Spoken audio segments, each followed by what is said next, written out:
오늘도 말씀을 듣는 이 시간 성령님이 말씀을 깨닫게 해주시고 그 말씀대로 살고자 결단하는 이 시간 되시길 주님의 이름으로 축복합니다. 벌써 2025년도가 끝을 향해 달려가고 있습니다. 2025년 12월도 이제 3주 남았습니다. 1년을 좀 뒤돌아보니 성도 여러분 좀 어떻습니까? 여기 뒤를 쭉 돌아보니 좀 어떻습니까? 어떻게 열매를 많이 이렇게 좀 맺으셨나요? 열심히 살았는데도 이게 뭔가 모든 것이 만족스럽지 못하십니까? 오늘 나누고자 하는 말씀 속에서도 소출이 형편없어서 어려운 가운데 처한 이스라엘 백성들이 등장합니다. 그 백성을 향해 하나님은 말씀하십니다. 그러나 오늘부터는 내가 너희에게 복을 주리라 말씀합니다. 이 절에 나온 우리 모두에게도 하나님이 오늘부터 내가 너희에게 복을 주리라 라고 말씀하시길 바랍니다. 아멘. 그래서 오늘 말씀의 제목도 오늘부터 내가 너희에게 복을 주리라 라고 정해보았습니다. 기대되십니까? 어떤 복을 받으실지. 아멘. 주님이 주시는 이 복을 오늘 받으시길 부탁드립니다. 오늘 받으시길 부탁드립니다.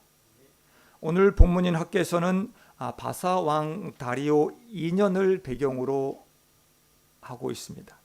학개서를 보면 학개 선지자의 사역은 주전 520년 6월 1일에 시작해서 같은 해 9월 24일에 끝나는 것으로 되어 있습니다.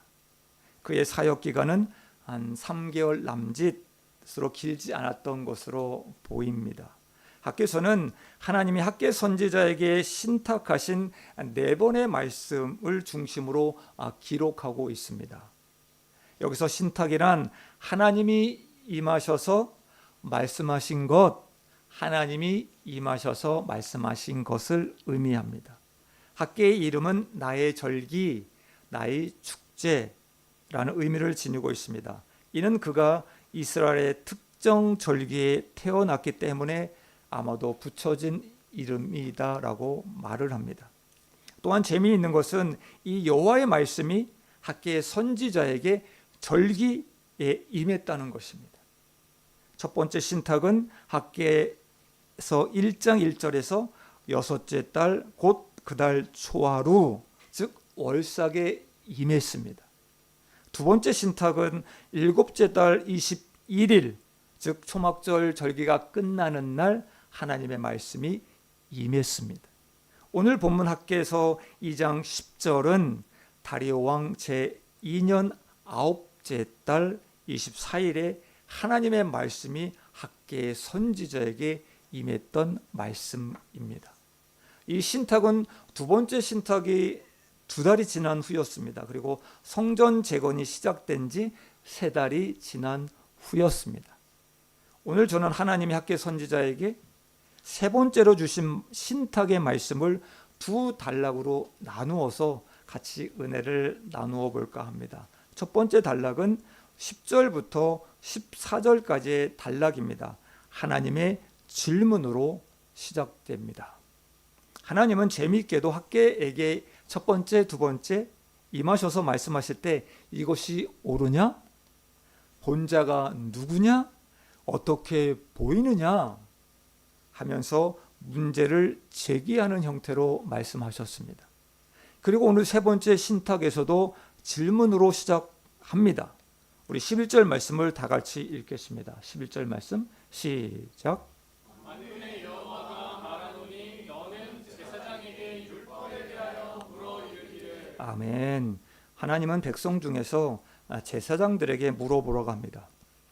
이 당시 제사장은 제사를 지내는 사역도 했습니다. 그런데 어떤 것이 거룩한지 부정한지를 식별하는 아주 중요한 역할도 제사장이 했습니다. 지금도 그렇지만 이 당시에도 가짜로 인해 속을 때가 많았기에 영적 분별력을 가지고 판별해 줄 사람이 필요했습니다. 바로 그 역할을 한 사람이 제사장이었습니다. 지금 우리 사회에도 만연합니다. 우리 가짜 뉴스, 뭐 사이비, 뭐 학벌 위조, 뭐 경력 위조 등 가짜가 정말 많이 있는 것 같습니다. 왜 사람들은 가짜에 속아 넘어갈까요? 왜냐하면 가짜를 만들어 속이는 자들은 진짜를 그곳에 많이 집어넣습니다. 그리고 진짜처럼 포장하기 때문입니다. 거짓이 많으면 사람들이 속지 않을 텐데 진짜가 그곳에 많이 들어있으니 속지 않나 싶습니다. 뭐 진짜가 한 90%, 뭐 가짜가 10% 정도면 뭐 속지 않을까요? 가짜 뉴스만 해도 사실에 입각한 정보에 거짓된 자신들의 생각을 그곳에 넣습니다. 그리고 퍼뜨리는 경우가 얼마나 많은지 모릅니다. 그래서 분별이 중요한 것 같습니다. 이 분별을 바로 제사장들이 했기에 하나님은 자신의 질문에 대해 판단해 보라고 학계 선지자를 통해 제사장들에게 물어보라고 말씀하십니다. 자, 그럼 하나님의 첫 번째 질문이 무엇인지 보겠습니다. 12절의 질문의 나옵니다. 내용이 사람이 옷자락에 거룩한 고기를 쌓는데 그 옷자락이 만일 떡에나 국에나 포도주에나 기름에나 다른 음식물에 닿았으면 그것이 성물이 되겠느냐? 여기서 거룩한 고기는 제물로 드려진 고기를 의미합니다. 거룩한 고기를 쌓은 그 옷자락이 다른 곳에 닿으면 거룩해지겠냐는 질문입니다. 성도 여러분, 어떻게 생각하시나요? 거룩해질까요? 거룩해지지 않을까요? 둘 중에 하나입니다. 거룩해질까요? 거룩해지지 않을까요? 제사장들의 대답은 NO였습니다. 율법의 기준으로는 거룩한 것에 접촉했다고 거룩해지지 않는다는 것입니다. 하나님의 두 번째 질문의 내용입니다. 시체를 만져서 부정하여진 자가 만일 그것들 가운데 하나를 만지면 그것이 부정하겠느냐? 여러분들 부정하겠습니까? 부정하지 않겠습니까? 제사장들의 대답은 Yes였습니다. 율법의 기준으로는 부정한 것과 접촉하면 부정해진다는 것입니다. 제사장들의 대답에서 우리는 알 수 있습니다. 율법의 기준으로는 거룩은 전염되지 않지만 부정은 전염된다라고 하는 것입니다. 이것은 마치 성도 여러분, 건강한 사람과 함께 있다고 건강이 전염이 된다 안 된다? 안 되는 것입니다. 그런데 독감에 걸린 사람과 옆에 있으면 전염이 됩니까? 안 됩니까? 전염이 됩니다. 하나님은 성전 재건을 다시 시작하라, 성전 재건을 다시 시작하라고 한 지 3개월이 지난 지금의 이 시점에서 제사장들에게 거룩하냐 부정하냐 분별해 보라고 이상한 질문을 던지십니다. 왜 이 질문을 하셨을까요? 왜 이 질문을 하셨을까요? 우리 14절 말씀을 다 같이 읽습니다. 시작. 이에 학계가 대답하여 이르되 여호와의 말씀에 대답해서 이 백성이 그러하고 이 나라가 그러하고 그들의 손의 모든 일도 그러하고 그들이 거기에서 드리는 것도 부정하니라. 아멘. 하나님은 이스라엘 백성들, 이 나라 이들이 하는 모든 일이 부정하다라고 말씀하십니다. 하나님이 부정하다고 하는 이들은 과연 누구일까요? 그 이들은 고레스 칙령으로 이제 해방되었다.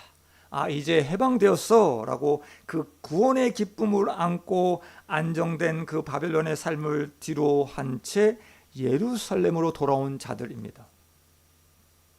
그들은 예루살렘에 돌아오자 부푼 기대를 안고 성전 재건에 돌입합니다.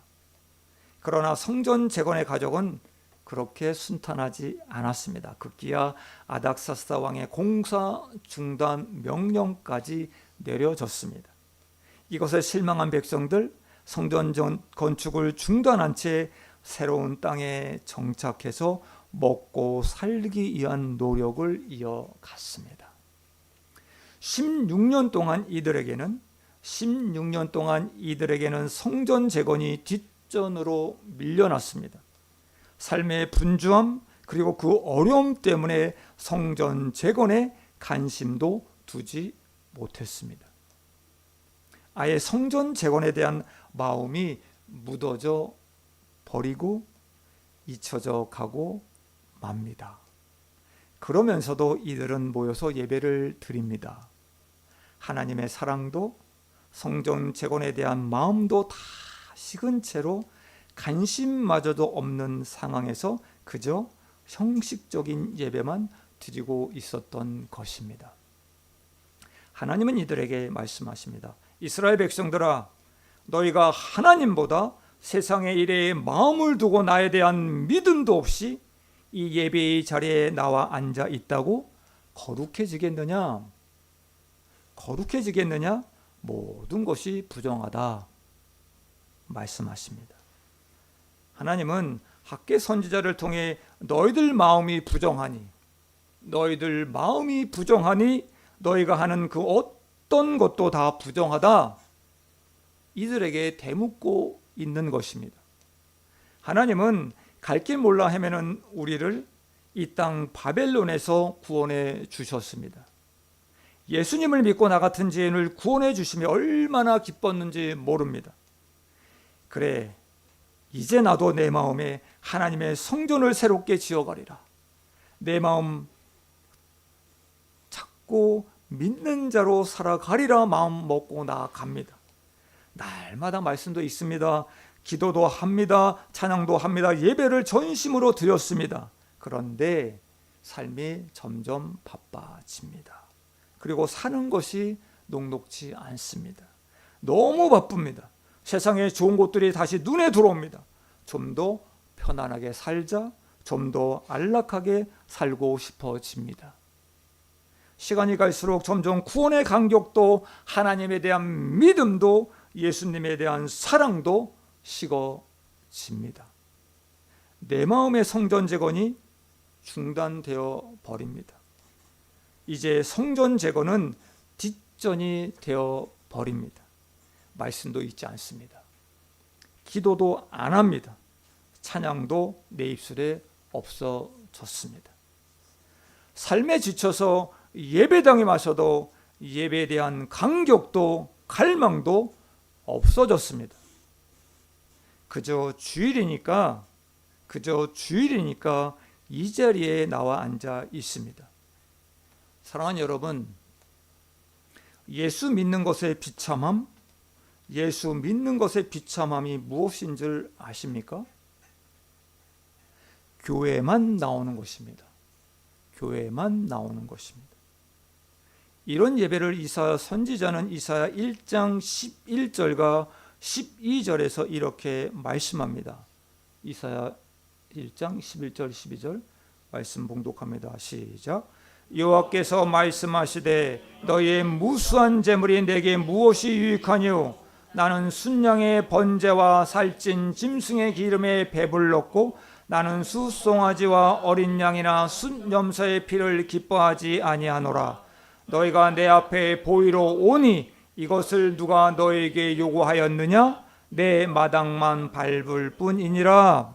아멘. 참 두려운 말씀입니다. 여러분들의 모습은 어떻습니까? 혹시 마당만 밟고 돌아가지는 않습니까? 하나님은 마음에서 하나님을 떠난 예배, 겉으로 아무리 거룩해 보여도 다 부정하다 말씀하십니다. 그렇다면 여러분, 어떻게 이 부정한 상태에서 거룩해질 수 있을까요? 성경은 율법을 뛰어넘는 은혜의 이야기 속에서도 우리에게 소망을 주십니다. 아멘. 여러분 잘 아시죠? 나인성이라는 곳에 아들과 단둘이 사는 가부 이야기. 아들은 이 여인이 희망이었습니다. 이 아들만이 이 여인의 희망이었습니다. 그런데 어느 날 자신의 생명과도 같은 이 아들이 죽습니다. 가부는 절망에 빠져 하염없이 울면서 아들의 시신을 따라갑니다. 우리의 인생, 저와 여러분들의 인생에서도 우리는 죽음을 맞이할 것입니다. 만날 것입니다. 모두가 가는 그 길로 갈 것입니다. 동네 사람들 모두 이 죽음을 어떻게 할 수 없었습니다. 이 여인의 눈물에 같이 울어줄 수밖에 없었습니다. 율법의 기준으로는 시체를 만졌으니 예수님도 부정하게 될 수밖에 없었습니다. 그러나 예수님은 가부를 보시면서 울지 마라, 울지 마라 하시며 아들을 살려주셨고 슬픔 가운데 있는 가부에게 되돌려 주셨습니다. 예수님이 오셔서 만지시니 부정한 죽음이 거룩한 생명으로 바뀌어 버립니다. 아멘. 예수님은 부정해지지 않으셨고 오히려 죽음을 삼키시고 생명을 주셨습니다. 아멘. 율법에 따르면 나병 환자는 부정한 사람들입니다. 그들은 자신의 부정함이 다른 사람들에게 전염될까 봐 다른 사람들에게 가까이 가지도 못했습니다. 그리고 사람들이 가까이 오면 입을 가립니다. 그리고 불결이라고 말해야만 했습니다. 예수님께서는 그런 나병 환자들에게 직접 손을 대십니다. 그리고 낫게 해주십니다. 율법의 기준으로는 분명히 부정한 것을 접촉하면 전염이 되어야 됩니다. 그러나 예수님이 부정한 것을 터치하시니 오히려 부정한 것이 깨끗하게 되어 버립니다. 아멘. 예수님은 부정을 자기의 것으로 삼으십니다. 그리고 오히려 그것을 깨끗하게 해주시는 분이십니다. 예수님은 거룩을 전염시키시는 분이십니다. 아멘. 예수님을 만나야 죽은 영이 살아납니다. 아멘. 예수님을 만나야 더러운 죄가 깨끗해집니다. 아멘. 우리는 수많은 예배를 드립니다. 성도 여러분, 나의 예배는 진정 어떠한가? 청진기를 다 꺼내시고 자기의 심장에 대시고 한번 점검해 보시길 바랍니다. 나의 예배는 진정 어떠한가? 하나님께로 향한 마음이 있는 예배를 드리고 계십니까? 마음이 없는 형식적인 죽은 예배, 부정한 예배를 드리고 계시지는 않으십니까? 교회 마당만 밟고 있지는 않습니까? 부흥 같아 보일지라도 예수님을 만나지 못했다면, 예수님의 타치를 못 느끼고 있다면 우리는 여전히 부정한 가운데 있는 것입니다. 우리가 얼마나 헌신했느냐, 물질을 드렸느냐 중요합니다. 그런데 예수님에게 닿아야 살 수 있습니다. 아멘. 우리들의 문제는 그분을 만났느냐 못 만났느냐, 이것이 문제입니다. 성도 여러분, 형식적인 예배 다 내려놓으시고 오늘 이 시간 주님을 타치하시길 부탁드립니다. 이 시간 예수님을 다시 만나시길 바랍니다. 하나님께로 마음을 돌이키시기를 바랍니다. 이 시간 여러분들의 마음에 예수님을 초대하시기를 부탁드립니다. 아멘. 예수님을 만나는 은혜의 시간, 주님과 타치되어지는 이 예배자들, 그 거룩한 예배자들이 되시길 간절히 축복합니다. 아멘. 두 번째 단락입니다. 15절부터 19절까지의 단락입니다. 하나님이 오늘부터 너희에게 복을 주시리라 내용입니다. 18절 말씀을 다 같이 읽겠습니다. 18절 말씀 시작. 너희는 오늘 이전을 기억하라. 아홉째 달 24일 곧 여호와의 성전 지대를 쌓던 날부터 기억하여라. 아멘. 여기서 하나님은 두 가지를 기억하라고 합니다. 두 가지를. 오늘 이전을 기억하고 성전 지대를 쌓던 날, 그날을 기억하라고 하십니다. 그럼 오늘 이전은 언제일까요? 오늘 이전은 언제일까요? 우리 15절 말씀입니다. 시작. 이제 원하건대 너희는 오늘부터 이전 곧 여호와의 전에 돌이 돌 위에 놓이지 아니하였던 때를 기억하라. 아멘. 여기서 돌이 돌 위에 놓이지 아니하였던 때, 바로 오늘 이전입니다. 돌이 도리에 놓이지 아니하였던 때 예루살렘으로 돌아온 자들이 성전 재건을 하지 않고 있던 때를 말합니다. 이때는 이들이 자신들의 일에만 마음을 두었습니다. 마음 없는 형식적인 제사를 드리고 있었던 때입니다. 이때 너희에게 어떤 일이 일어났는지 기억하라고 하나님은 말씀합니다. 이때 너희에게 어떤 일이 일어났는지 아버지 하나님께서는 기억하라고 말씀하시는데 16절 말씀입니다. 같이 읽습니다. 시작. 그때에는 20고루 곡식더미에 이른즉 10고루뿐이었고 포도즙 틀에 50고루를 기르러 이른즉 20고루뿐이었었느니라. 아멘. 성전 재건을 하지 않고 있을 때 이들은 20고루를 기대했습니다. 그런데 10고루밖에 얻지 못했습니다. 50고루의 포도밭 수확을 기대했는데 20고루뿐 아주 형편없는 열매를 거두었습니다. 기대와 다르게 이들은 왜 이렇게 처참한 열매만 거두게 되었을까요? 그 이유를 하나님은 17절에서 말씀하십니다. 내가 마르게 하는 재앙, 깐부기 재앙, 그리고 우박으로 졌기 때문이다 라고 말씀합니다. 그런데도 그들은 깨닫지 못합니다. 그리고 하나님께로 돌아오지 않습니다. 그런데 하지만 그들의 마음을 고쳐 먹고 성전 재건에 나서자 하나님은 성전 지대를 쌓던 9월 24일 오늘부터는 내가 너희에게 복을 주리라 말씀하십니다. 아멘.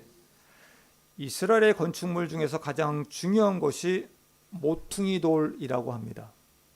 이스라엘 백성들이 성전 재건을 위해 처음으로 놓아야 하는 돌, 바로 모퉁이 돌입니다. 성경에서는 예수님을 모퉁이 돌이라고 말씀합니다. 사도행전 4장 11절에서 사도 바울은 이렇게 표현합니다. 이 예수는 너희 건축자들의 버린 돌로서 집 모퉁이의 머릿돌이 되었느니라 라고 말씀합니다. 아멘. 오늘 본문 15절에서 돌이 도리에 놓이지 않은 때, 모퉁이 돌이신 예수님을 놓지 않은 때를 말합니다. 18절에서 성전지대를 쌓던 날, 그날은 모퉁이 돌이신 예수님을 기초석으로 놓는 날입니다. 아멘. 이날은 예수님을 나의 삶의 주인으로 인정하는 것, 예수님을 나의 삶의 주인으로 인정하고 모셔드린 날입니다. 그럼 9월 24일 그날 무슨 일이 일어났을까요? 그날 9월 24일 무슨 일이 일어났을까요? 19절 말씀 저를 보시고 띄워지는구나. 우리 암송 구절인데 오늘 다 같이 큰 소리로 봉독합니다. 시작. 곡식 종자가 아직도 창고에 있느냐? 포도나무, 무화과나무, 석류나무, 감람나무에 열매가 맺지 못하였느니라. 그러나 오늘부터는 내가 너희에게 복을 주리라. 아멘. 아멘. 성전 재건에는 관심도 없었고 자기 삶에만 집중할 때는 농사를 지어도 소출이 없었습니다. 예수님을 잊고 여전히 자기가 주인되어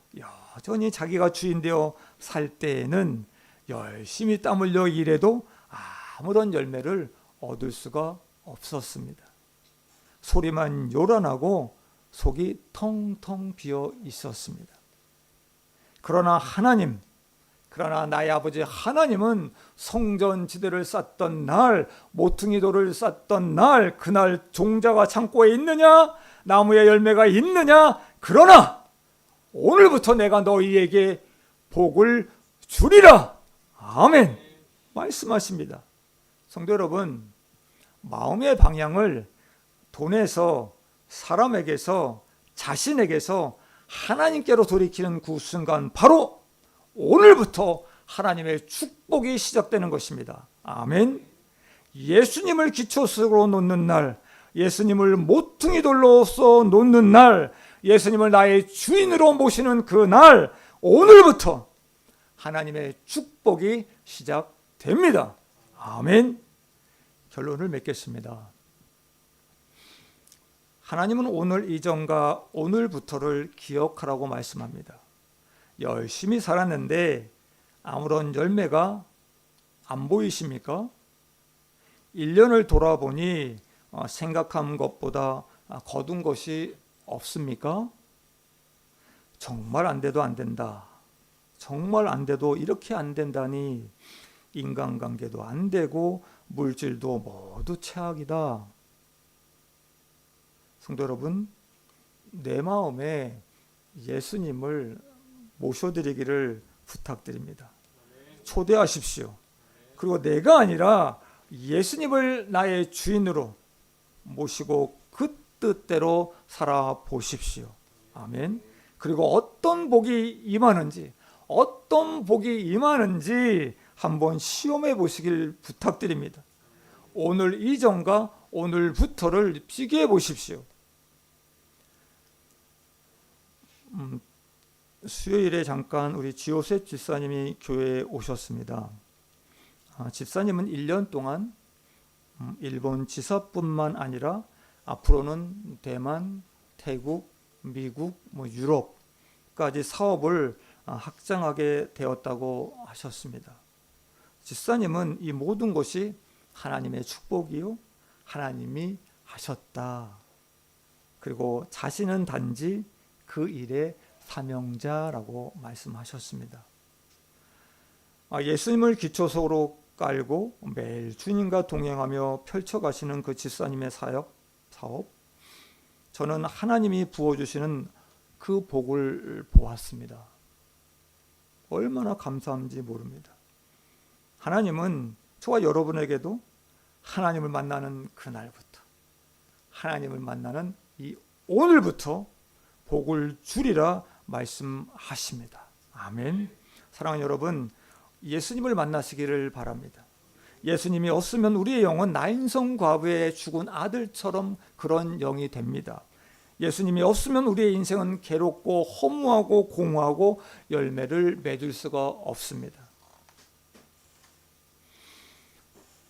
죽을 것 같은 매일매일의 이 삶 괴롭게 보내지 마시고 오늘 예수님을 만나십시오. 오늘 예수님을 만나십시오. 성도 여러분, 사느냐 죽느냐 예수님께 달려 있습니다. 아멘. 사느냐 죽느냐 이것은 예수님께 달려 있습니다. 아멘. 오늘 예수님을 만나십시오. 오늘 예수님을 만나십시오. 교회만 나오는 비참한 인생 살지 마시고 예수님 없는, 하나님 없는 예배 드리지 마시고 예수님 만나 예배 드리시기를 부탁드립니다. 예수님을 만나야 죽은 영이 살아납니다. 예수님을 만나야 그분의 거룩이 우리의 부정을 살을 것입니다. 그리고 우리를 거룩하게 해 주실 것입니다. 아멘. 예수님을 여러분 삶의 기초 속으로 놓는 그날, 바로 오늘부터 복이 임할 것입니다.